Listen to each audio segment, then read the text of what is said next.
Bəlkə də onun bu cür vətənpərvər olmağı bizdən gəldi ona. Mən özüm də 1-ci Qarabağ müharibəsinin iştirakçısıyam. Tibb bacısı vəzifəsində xidmət eləmişəm 23 il Ensali hərbi hissədə.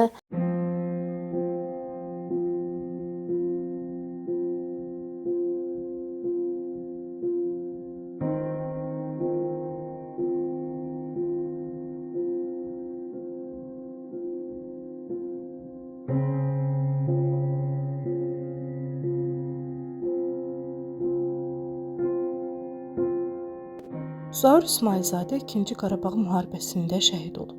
Anası onun haqqında danışarkən bildirir ki, övladı bir ömrə bir əsr sığdırıb. İsmailzadə həqiqi hərbi xidmətini başa vurduqdan sonra müddətdən artıq xidmət edən hərbi qulluqçu olub. Daha sonra isə aprel döyüşlərində iştirak edib. Tərtər hadisələrinə görə zərər çəkən, işgəncələrə məruz qalan, işindən azad edilən hərbiçilərdən biri olub Zaur İsmailzadə. Lakin vətəninə sevgisini heç bir zaman itirməyib.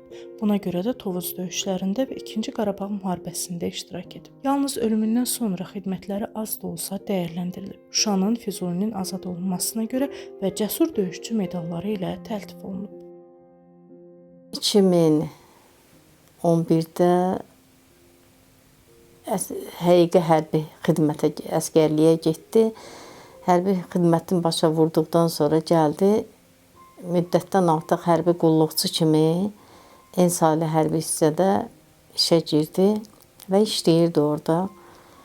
2015-də hərbi xidmətdə orada işləyirdi.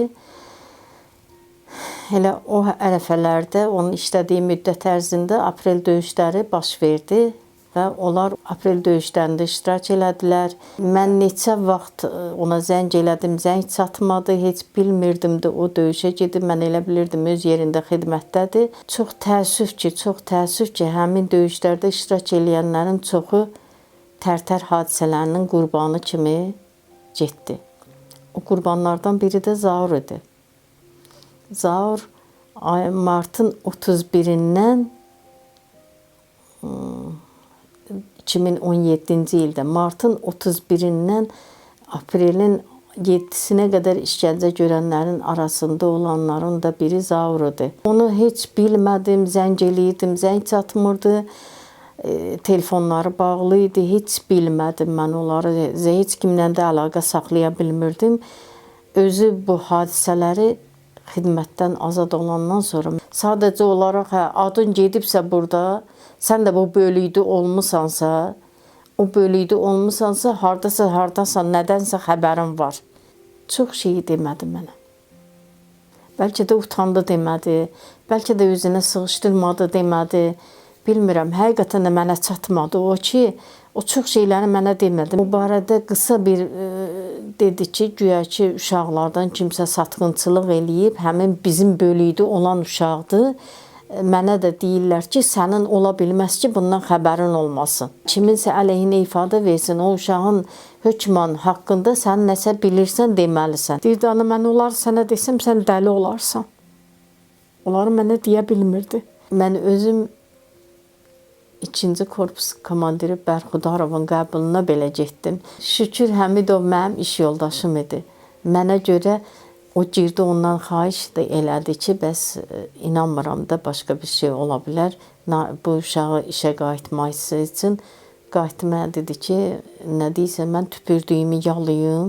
Mənə deməzlər ki, sən onu niyə çıxartdın və təzədən niyə qaytardın. Ona görə mən elə həqiqətən də kör peşman oldum. Mən burada Bakıda hərbi prokuraturaya getdim qəbula.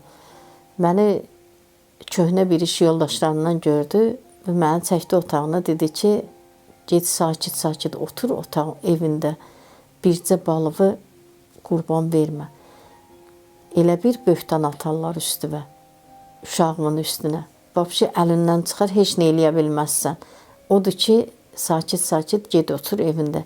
Mən istəyirdim Zaurun haqlı olduğunu sübut eləyim və Zaurun heç bir vətən satqınçılıqda, vətəni satmaq kimi bir şeydə maddə üstünə qoyulmasın. Onun üstünə xidməti uyğunsuzluq qoyulmuşdu. İnan Allaha ki, o nə dərəcədə onun əzabını çəkirdi. Onun nə dərəcədə əzabını çəkirdi, onu bir Allah bilsin.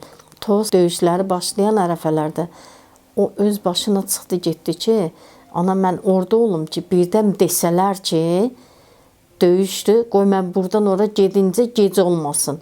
Gördüm zəng gəldi icradan ki, səni axtarırlar. Dedim icra məni neynir? Sonra gördüm ki, qardaşım ağlayır. O ağlayanda mən nə dərəcədə nə baş verdiyini bildim ki, nə baş verib. 25 yaşın içinə bir əsir yerləşdirən oğullardan biri oldu.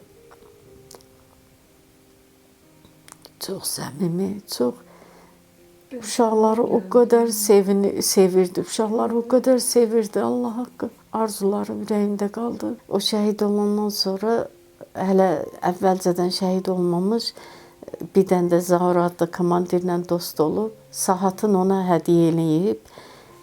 O şəhid olandan sonra həmin komandir Zaur saatı gətirdi, mənə verdi ki, onun muzeyində qalmağı daha yaxşıdır. Dedilər ki, bizə deyəndə ki, səhər gedəcəksiniz, elə bir ki, ondan 40 dəqiqə əvvəl onlar şəkil çəkdiriblər gülə-gülə.